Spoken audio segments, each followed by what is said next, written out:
Amen. All right. So we are in a series called Pain into Purpose, and if this is your first time with us, I'll give you just a brief rundown of what we've been doing. We're talking about how suffering plays a role in our spiritual formation. Sanctification is the process of God making us more like Christ as we follow him and as we are apprentices or disciples under Christ. He asked us to follow him. As we follow him, we believe through that process, he actually makes us more like him. We don't ever become him. We are still us. We don't become divine, but we can imitate him by his Holy Spirit in a way that maybe isn't possible on our own. And we believe that suffering, or at least I believe, I hope that I have convinced you of this so far. I don't know why this is here. This is going to bug me. That suffering plays a role in our spiritual formation, in that God can use it to grow us spiritually. Y'all with me? All right. So if you're just joining us in this study, we've been studying suffering and pain through the life of Joseph in the book of Genesis. And this is week 5 or something now. It's funny, by the way, our teaching series go a lot faster now that we're every Friday night. I'm like, wow, I can't drag teaching series out like 6 months anymore like I used to, and it was like once a month or twice a month.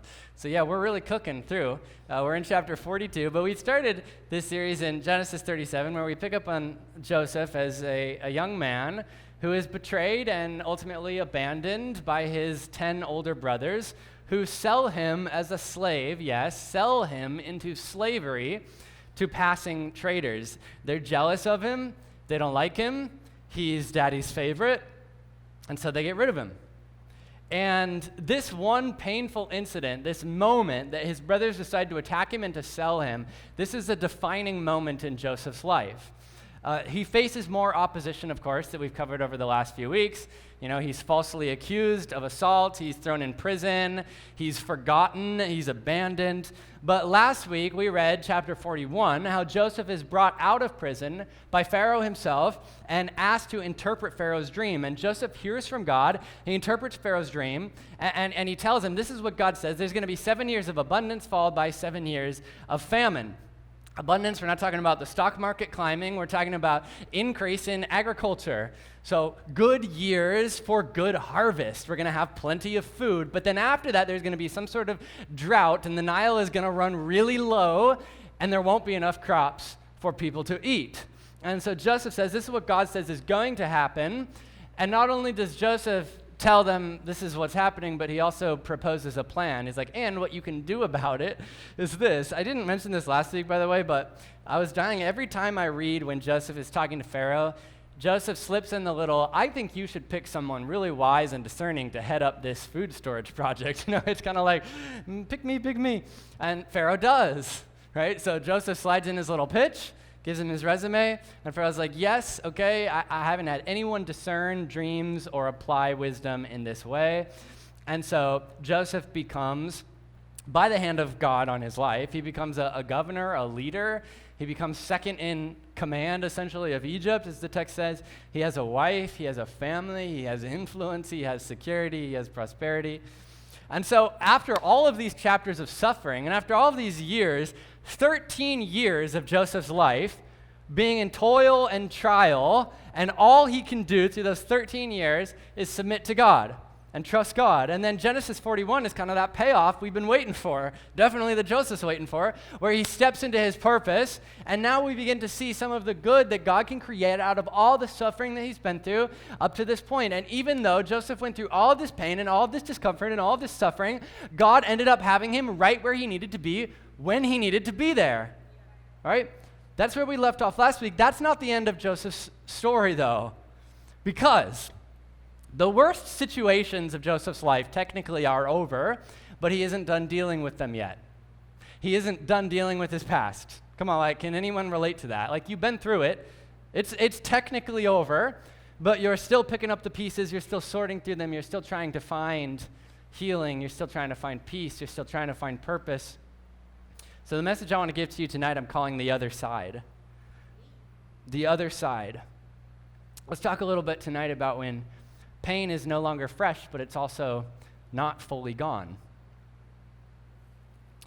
Have you ever broken a bone? Anybody? Okay, we're the lucky three, I guess. Who have, I was telling someone this week, I think breaking a bone is like the most painful injury you can have. It's just brutal what happens to your body when your bone breaks. It's so painful. When I was in 5th grade, Randy's suddenly hating this illustration. When I was in 5th grade, jaw just dropped. I broke my arm on the playground at school, and you know how they have those big metal, whatever those play sets are that kids run around on, and of course we weren't allowed to run around on them, but we did anyway. So no tag, but we were playing tag, and my buddy shoved me off because the person who was coming up, and I fell and shattered my elbow, multiple breaks, and it was so painful. I had surgery on it. I still have 2 surgical scars. I had like metal pins in my elbow to keep my arm together. It was terrible. Now, this broken arm that I suffered was roughly, I don't know, more than 20 years ago. Let's not do the math, but more than 20 years ago. That arm is now healed, yeah? But it's not the same. A doctor could look at my elbow. I'd go into a doctor and say, is this a healthy elbow? And they would say, yes, your elbow is fine. But I know it doesn't quite work the same since that happened, and I know that it probably never will. It's weaker, it's sensitive, it's scarred, it's healed, but it's not the same. And in the same way, we may move on from a season of suffering. We may move on from a hard year or from a loss or from a disappointment, and we'll get to the other side, but the other side is never the same place as where we started. Yeah, suffering changes you. Whether it be sickness or loss or heartbreak or persecution, when you come out on the other side, you come out different.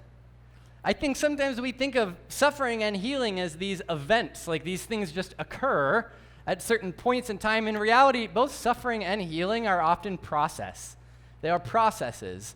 And that's not a bad thing, because we don't always come out on the other side damaged and weaker. No, we may actually, by the grace of God, come out on the other side stronger. We come out on the other side full of faith, or as James points out in James 1, that we would come out with greater perseverance built up. And so the other side isn't just about a happily ever after.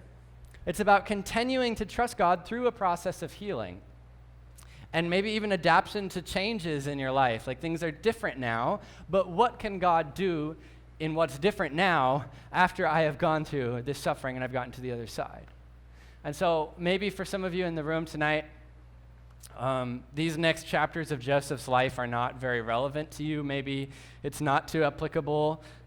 Maybe for some of you, talking about going to the other side, getting to the other side of your suffering feels so far off. It feels like, what are you talking about? And we're reading about Joseph has all this money and he has a family, and you can't relate to that. And maybe you resonate a lot more with last week, Joseph in prison, saying, what is the point of all this, than you do Joseph in Egypt, all rich and happy. Well, I've said it in almost every one of these messages, usually in the introduction, so I'll say it one more time.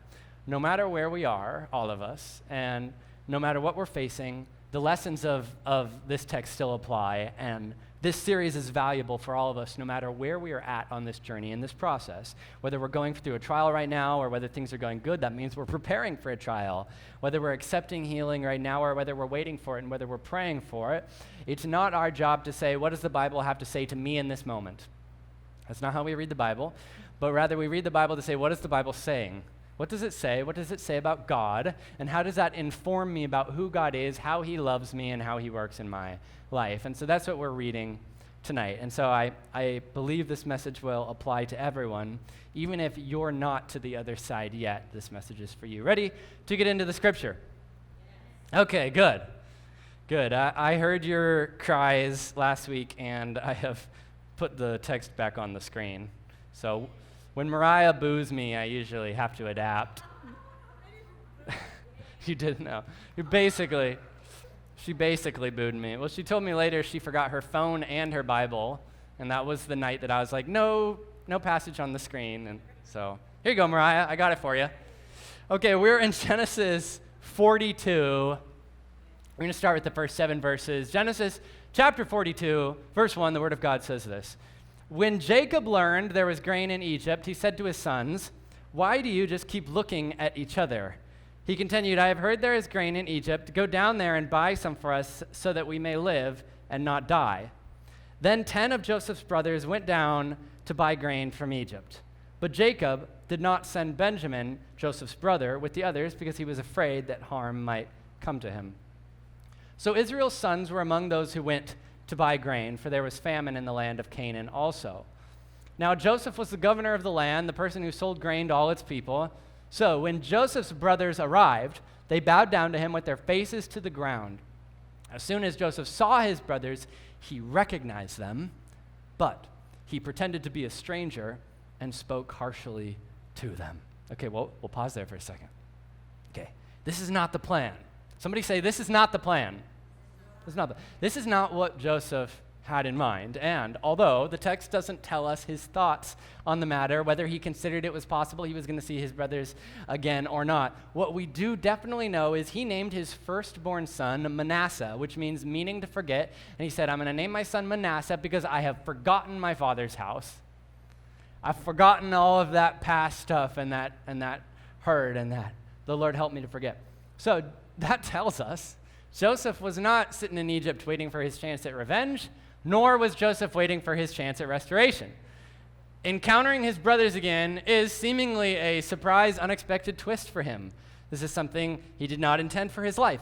And although it ends up a blessing, this little plot twist is born out of pain and even a little bit of panic. Okay. So hear me.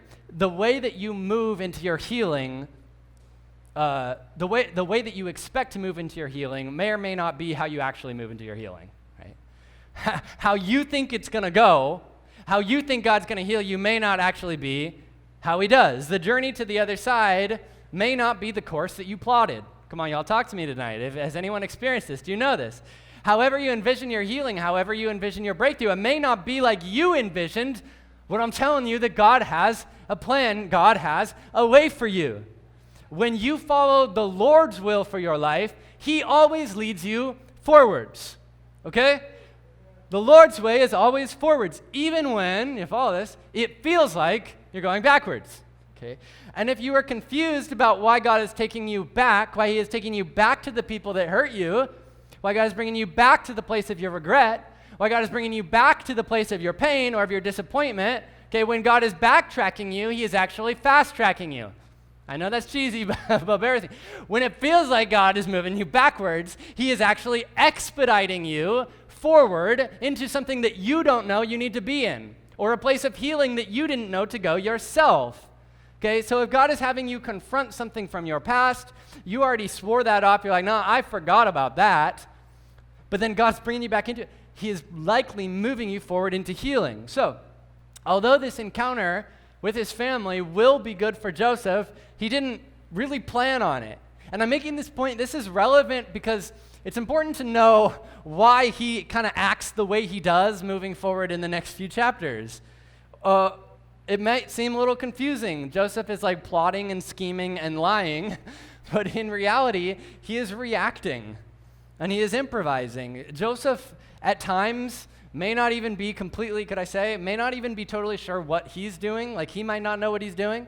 I heard these stories in Sunday school, and it was always like Joseph was enacting this grand master plan, but I don't really think that's what's going on. I think Joseph tried to forget, and here on his doorstep are his 10 brothers back into his life. And now he's trying to figure out exactly how to handle it. And we're about to see Joseph is sort of an emotional wreck for the next 4 chapters. He's not this like calculating mastermind. He's working through his trauma and his pain. And so here his brothers show up in Egypt, and they're showing up just to buy food. And he recognizes them, and they don't recognize him. And the first thing he does is evaluating the situation. He doesn't want them to know who he is. He's been hurt by these men who he called his brothers, his family, and so he needs more information about who they are now and what's really going on. So picking up in I left off in the middle of verse 7, so back in 7, it says that Joseph spoke harshly with him. "Where do you come from?" he asked. "From the land of Canaan," they replied, "to buy food." Although Joseph recognized his brothers, they did not recognize him. Then he remembered his dreams about them and said, "You are spies. You have come to see where our land is unprotected." "No, my lord," they answered. "Your servants have come to buy food. We are all the sons of one man. Your servants are honest men, not spies." "No," he said to them, "you've come to see where our land is unprotected." But they replied, "Your servants are 12 brothers, the sons of one man who lives in the land of Canaan. The youngest is now with our father, and one is no more." Joseph said to them, "It's just as I told you, you are spies. And this is how you will be tested. As surely as Pharaoh lives, you will not leave this place unless your youngest brother comes here.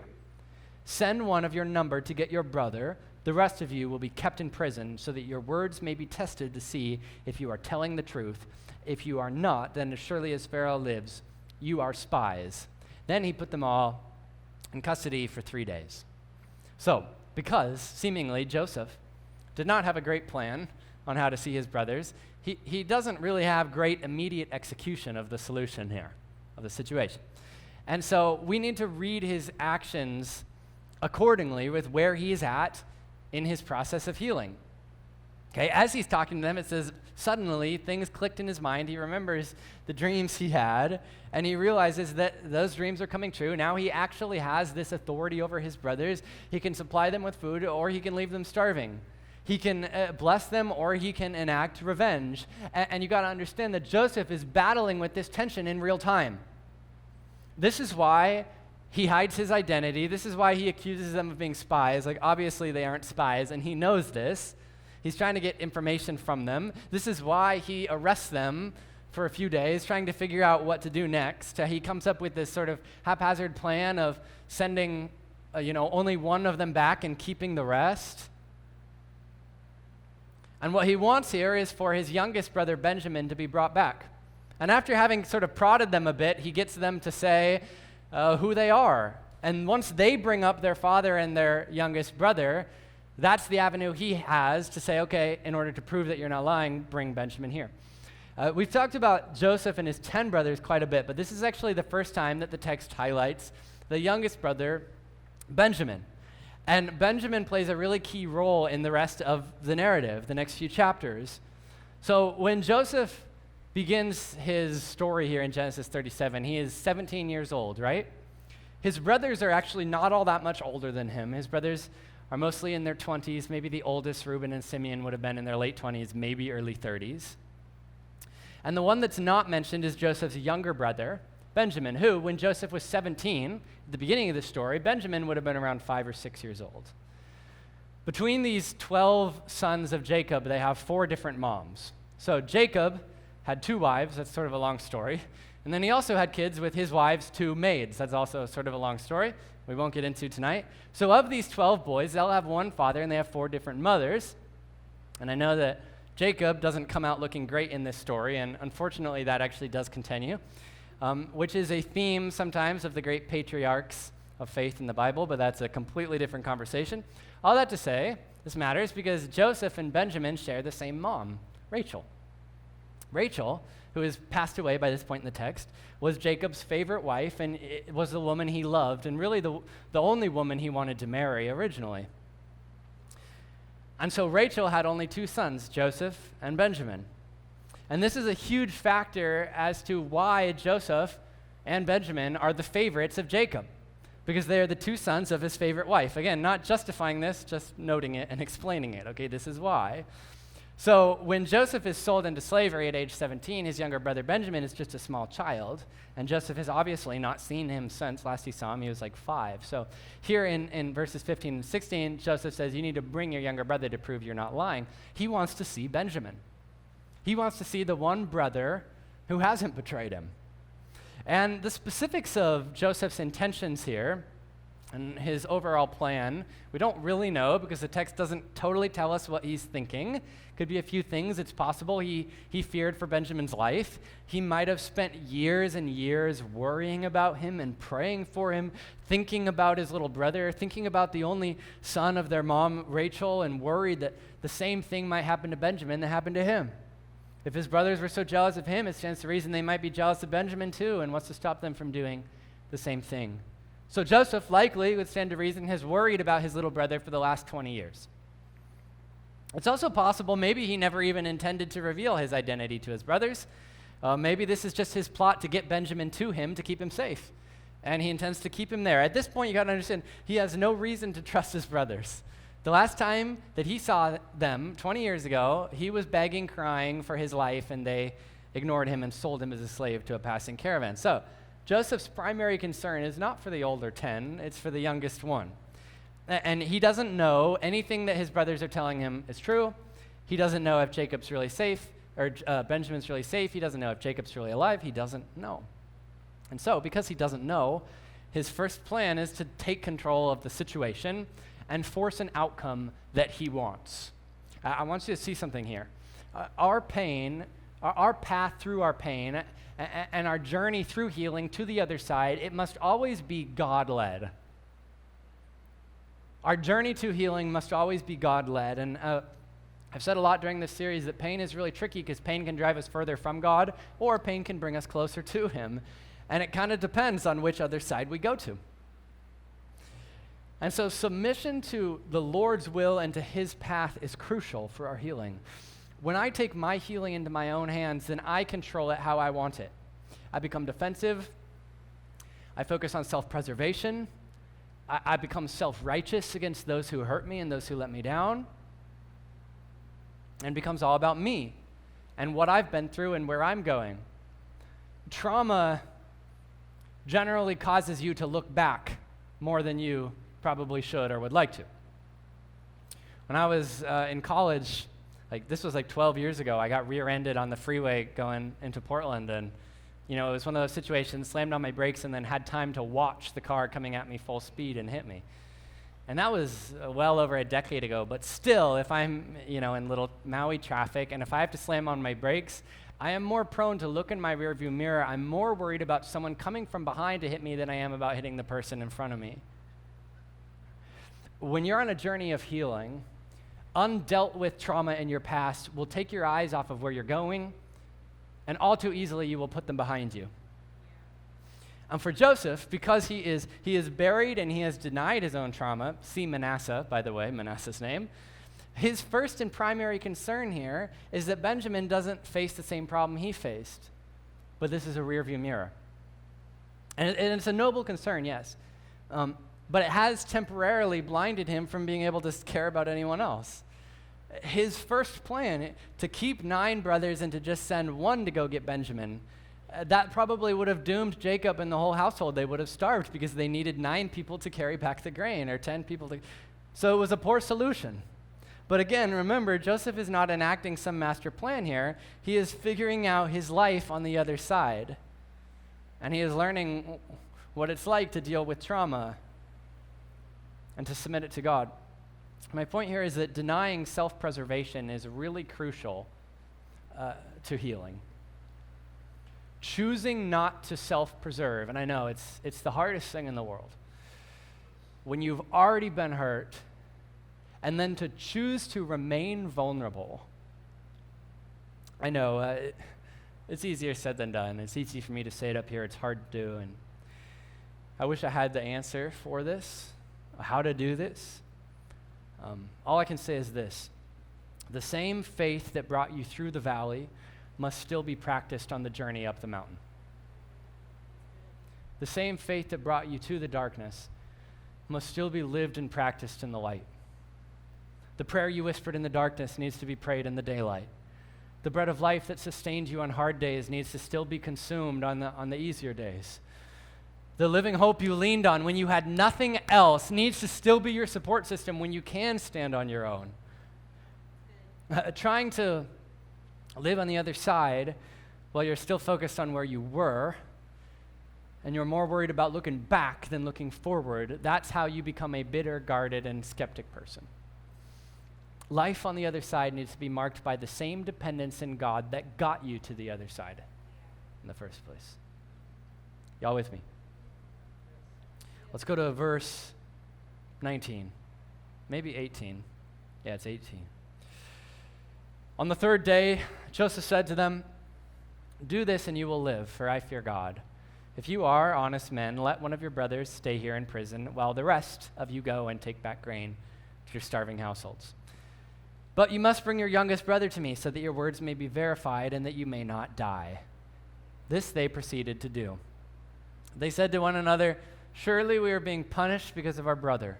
We saw how distressed he was when he pleaded with us for his life, but we would not listen. That's why this distress has come on us." Reuben replied, "Didn't I tell you not to sin against the boy, but you wouldn't listen? Now we must give an accounting for his blood." They did not realize that Joseph could understand them since he was using an interpreter. He turned away from them and began to weep, but then came back and spoke to them again. He had Simeon taken from them and bound before their eyes. A lot is happening here. Okay, let's break it down. Verse 21, after Joseph submits his plan to become God's plan, he comes back and says, "Okay, I'll let 9 of you go and 1 stay rather than 1 of you go and 9 stay." And facing this situation, this stress, verse 21, they said to one another, "Surely we are being punished because of our brother. We saw how distressed he was when he pleaded with us for his life, but we would not listen. That's why this distress has come on us." You know, we spent the last couple of months, almost months, of learning about Joseph, following his story. You know, he's kind of our hero. He's the main example of godly suffering and how spiritual formation is developed. But Joseph is not the only one who suffers in this story. He isn't the only one with trauma. 20 years later, his rough, tough brothers are still facing this tough situation. They are still haunted by what they did to Joseph all those years ago. Okay, remember, they assume Joseph is dead at this point. He's long gone. They have no clue that it's him in front of him. And yet, what is at the forefront of their minds? What are they thinking about? The sin that they committed against him decades ago. These men, they're now in their 40s and their 50s, and they're still in pain and deep regret over their own selfish, reckless, violent, hateful decision that they made against their brother all those decades ago. And they're still feeling it. Verse 22, Reuben has sort of a different twist on the trauma. Reuben says, "Didn't I tell you? I told you not to do this to him. But you wouldn't listen, and now we pay for his blood." If you remember back to part 1 and 37, Reuben is the one who intends to save Joseph from his brother's plot. Their first idea is to kill him. Reuben thinks, "I'll come and rescue him before they can kill him," and before he does so, they sell him off as a slave. And by the time that Reuben finds out, it's too late. So, yet a new level of trauma. Reuben has lived with the pain and the guilt for 20 years of knowing he didn't do enough to save his little brother. He knew what the right thing was, and he failed. Verse 23, they didn't realize Joseph could understand them since he was using an interpreter. Verse 24 says, he turned away from them, began to weep. Joseph is about to cry a lot over the next few chapters, fair warning. So just a healthy side note for those of you living on the other side of suffering, crying is good. Joseph cried on the other side, and you can too. Look at this, though. This is key to Joseph's healing and to what comes next for him. Just the fact that he overheard this. He overhears his brothers having this conversation.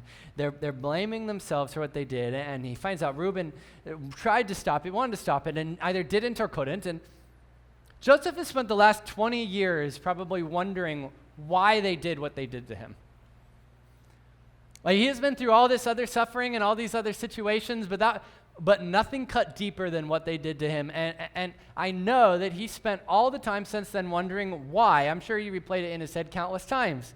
You know, and him crying, begging for his life, them beating him, abusing him, ignoring his begging. He would have wondered, whose idea was it? Why didn't they try and stop it? Did they feel guilty? Did they regret it? Did they look back on it with pain, or did they forget him? Did they tell Jacob the truth? All these questions. And now, in this single moment, they have all these insights he has all these insights into what was the most tragic day of his life. And he finds out that the most traumatic day of his life was also his abuser's most traumatic day of their lives. What haunts him also haunts them. And that's not a consolation necessarily, but he learns in this moment they have deep regret over the actions against him. Now, I'll say, it is very possible to forgive someone when they have no regrets about hurting you. See Jesus. Okay, you can forgive someone who never apologizes and never shows any signs of remorse and never feels bad. Someone who turned their back on you or said something hurtful or left your life or let you down. It is possible to forgive. without getting that expression of regret. And I'm sure he could have done so too, but it's so powerful for Joseph in this moment. He actually doesn't have to face this reality. And the overwhelming emotion of all of this and this new realization about their regrets, it brings him to tears. And so he cries, and then he comes back. And again, instead of keeping them all, he lets them all go and decides to keep one. He keeps Simeon and ties up Simeon and lets the rest go with the food that they purchased. And the choice to keep Simeon might seem a little bit random, but if we read into the text just a little bit, it's a little clearer. Reuben is, of course, the oldest, and he's the obvious choice to be the one that Joseph kept behind. But here's the thing. Now, Joseph knows that Reuben argued for his life, that Reuben cared about him, and that Reuben has some semblance of honor. So Joseph likely now trusts Reuben more than the rest of his brothers to keep the peace and to honor the agreement and hopefully to bring Benjamin back. So instead of keeping the oldest, Joseph elects to keep the second oldest, Simeon. And we don't know a lot about Simeon, but the few things we do know are not great. There's a story in Genesis 37 where Simeon and his brother Levi are extremely violent and in a fit of revenge, murder an entire town. Jacob's deathbed blessing to Simeon and Levi just a few chapters later, when Jacob is dying and he blesses all his sons of Simeon and Levi, he says, "Cursed be their anger, for it is fierce, and their wrath, for it is cruel." So we don't know a ton about Simeon, but we know he was violent, we know he was impulsive.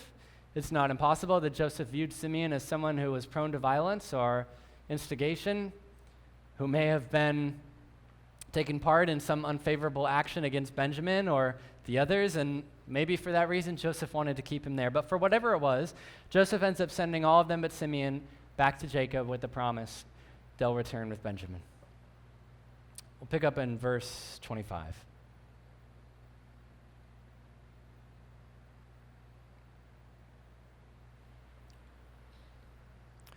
Joseph gave orders to fill their bags with grain, to put each man's silver back in his sack, and to give them provisions for their journey. After this was done for them, they loaded their grain on their donkeys and left. At the place where they stopped for the night, one of them opened his sack to get feed for his donkey, and he saw his silver in the mouth of his sack. "My silver has been returned," he said to his brothers. "Here it is in my sack." Their hearts sank, and they turned to each other trembling and said, "What is this that God has done to us?" When they came to their father Jacob in the land of Canaan, they told him all that had happened to them. They said, "The man who is Lord over the land spoke harshly to us, treated us as though we were spying on the land. But we said to him, 'We are honest men, we are not spies. We are 12 brothers, sons of one father. One is no more, and the youngest is now with our father in Canaan.' Then the man who is Lord over us, over the land, said to us, 'This is how I will know whether you are honest men. Leave one of your brothers here with me and take food for your starving households and go. But bring your youngest brother to me, so I will know that you are not spies but honest men. Then I will give your brother back to you, and you can trade in the land.' As they were emptying their sacks, there in each man's sack was his pouch of silver. When they and their father saw the money pouches, they were frightened. Their father Jacob said to them, 'You have deprived me of my children. Joseph is no more, Simeon is no more, and now you want to take Benjamin. Everything is against me.' Then Reuben said to his father, 'You may put both of my sons to death if I do not bring him back to you. Entrust him to my care, and I will bring him back.' But Jacob said, 'My son will not go down there with you. His brother is dead, and he is the only one left. If harm comes to him on the journey you are taking, you will bring my gray head down to the grave in sorrow.' So Joseph agrees to, quote unquote, sell them grain, but he tells his workers, put the money back in their bags. And when they realize this, they're terrified, thinking, of course, it's a mistake. And now when they go back, the Egyptians are going to accuse them of stealing. So they get back and they tell Jacob everything that's happened. And Jacob, if you couldn't tell, he's not having it. Jacob doesn't respond very favorably. And it's interesting because although Jacob literally had incredible personal encounters with God, he had blessings on his life from God, he knew God personally. Okay. And at this moment, he has no faith. Look at this. Their father Jacob said to them, "You've deprived me of my children. Joseph's no more, Simeon's no more. Now you want to take Benjamin. Everything is against me." Okay, the only one in this whole story that is not factoring God into the equation is actually Jacob. Ironically, as he's the patriarch, the man of God. But even Jacob has this trauma. And even Jacob is trying to get to the other side of something. So Jacob was not his father's favorite. Just like he plays this little favoritism game with his sons, his dad did the same. No, his father's favorite was his brother Esau. So to make up for this, Jacob, he plotted, he deceived, he lied in order to gain an inheritance that didn't belong to him. And the sad thing is that that's not just his story, but that he repeats that story. It's not just that he was loved less by his own father, it's that he commits those same sins against his sons. So he has his favorite son, Benjamin. He won't let him go. He's like, no way, you're taking my boy. Which, by the way, side note, Benjamin is a grown adult at this point. Okay, I always kind of heard this story, thought Benjamin was like, 10 or 12. No, he's in his late 20s, so like 27, 28. Okay, but he's still being coddled by Jacob because it's his favorite son. He's like, no, you can't take him. He's overprotecting, treating him like a child because of his own trauma. And then we see Reuben promises. He promises on the life of his own children that he's going to make sure Benjamin is okay in order to bring back Simeon. And Jacob says this, verse 38, my son will not go down there with you. His brother is dead, and he is the only one left. Man. Imagine being Reuben, saying like, Dad, I promise I'm going to make this happen. I'll protect my younger brother. And him saying, no, he's the only son I have left. Even Jacob, the patriarch, the great man of God, is battling a generational trauma that in turn affects Reuben and the others as they are discarded and essentially told they're worthless. When pain is not processed and placed into the hands of God, it becomes a prison that not only confines you, but confines the people around you. When your pain does not go into God's hands and is not processed through him for healing, it doesn't just affect you, it doesn't just get you stuck, but it gets the people around you stuck. And so I'm here tonight to tell somebody, let the testimony of Jacob stand before you. And no, not the testimony of his faith, the testimony of his scars. Read this story and realize it's time to let go and release your pain and release your trauma to God. It's time. Don't get to the point of old age to where you've carried the baggage and the trauma and the unforgiveness and the bitterness to the point to where it's affecting your future generations and the people around you that should be blessed and led by you and influenced by you, but you're so bitter and so tied up, okay? Let that testimony of Jacob speak to you tonight. It's time to let go right now and release your pain to God. Generational trauma, maybe it didn't stop at your parents, but it can stop with you. Yeah? Maybe it got passed to you, but it can stop at you. They may not have submitted it to God, but you can. They may not have asked for healing, but you can. They may not have forgiven, but you can. They may not have sought accountability, but you can. They may not have testified to the Lord's goodness in the pain, but you can. Come on, somebody. There is time in this moment in your life. It is not too late to surrender everything that you have been through. It is not too late. If you're at the very beginning of the journey of getting to the other side, you can continue. You can start that journey right now tonight. Y'all get up on your feet. Help me close. Get up on your feet. Stand up with me. A life on the other side is a life with Jesus. Right? There is no other side without Jesus. I don't know where that is. I don't want to go. I don't want to travel through any journey of healing that doesn't end up with me in intimacy with Jesus Christ.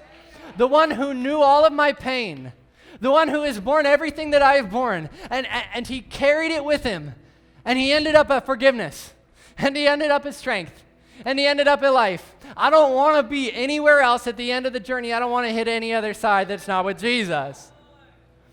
1 Peter chapter 1, verse 3, Peter writes this, according to his great mercy, he has caused us to be born again to a living hope through the resurrection of Jesus Christ from the dead, to inheritance that is imperishable, undefiled, and unfading, kept in heaven for you, who by God's power are being guarded through faith for a salvation ready to be revealed in the last time.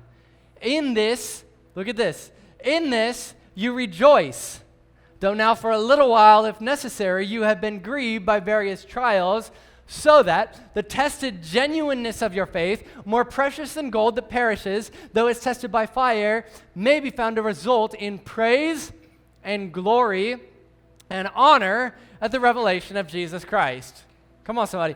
It is through Jesus that we have a living hope that trumps trauma and pain and suffering and hopelessness and betrayal and disappointment and sickness. We have a living hope for now, and we have an eternal inheritance for tomorrow. Strength for today and bright hope for tomorrow by the work of Jesus, and it is in this we rejoice.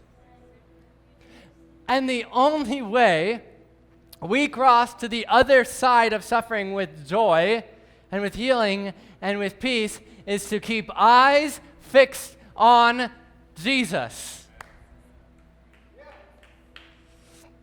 If you're comfortable, will you close your eyes? Because I want you to not look at me for a second, and I want you, as best you can, to look on Jesus. So close your eyes if you're comfortable doing that. Listen. You don't need me to tell you this because you know this already. Everyone in here already knows this, but let me just remind you. Grief, suffering, loss, pain, these things are not always linear. As in, it's not always an easy progression from step 1 to step 2, point A to B. We don't just get healing in a single altar call moment. So as I'm talking about generational trauma and I'm talking about the idea of getting to the other side of suffering, it maybe part of you kind of scoffs to yourself like, well, all right, I've quote unquote surrendered that. I've tried the altar call thing and it didn't really work. But let me tell you, remember how I told you I shattered my elbow in 5th grade? It's been 20 plus years since that bone quote unquote healed, but the other day I just bumped it onto something and I crumpled in pain. It hurt so bad. And the funny thing was, like, I really didn't even hit it that hard. It's just sensitive. It's not the same as before it was broken. It's different now. So Joseph receives his healing, and he goes through this amazing process of forgiveness that's already begun, but he isn't ever actually the same. The pain changed him. The pain will change you. So you may be healing or healed and still bump into something in just the wrong way and cringe in pain. And the key for Joseph, and for you and me, is to make this journey and to commit to this journey to the other side with eyes forever fixed on Jesus. Not expecting that it's going to be exactly like it was before. Not expecting that it's not gonna be a little sensitive sometimes. That you're not gonna need his help from time to time, because it's not linear. But instead knowing that even though it's different, and you have some new scars now, where Jesus is leading you is always better. It's always better. Listen, it's a process. Following Jesus is a process. Letting him change you, letting him heal you, letting him restore you and strengthen you so that what was meant for evil becomes for good.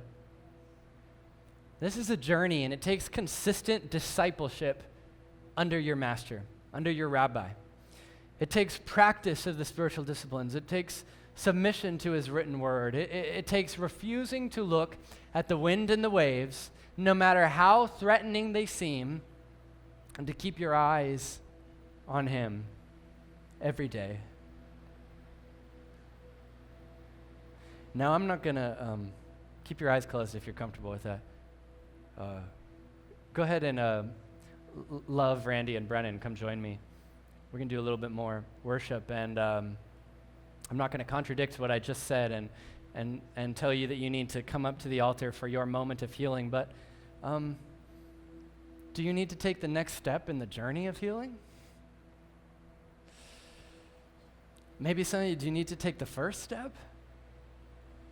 Or maybe, like I said at the beginning, maybe you're in a place where you're like, I would love it, and it's just not happening. The answer is the same. Fix your eyes on Jesus.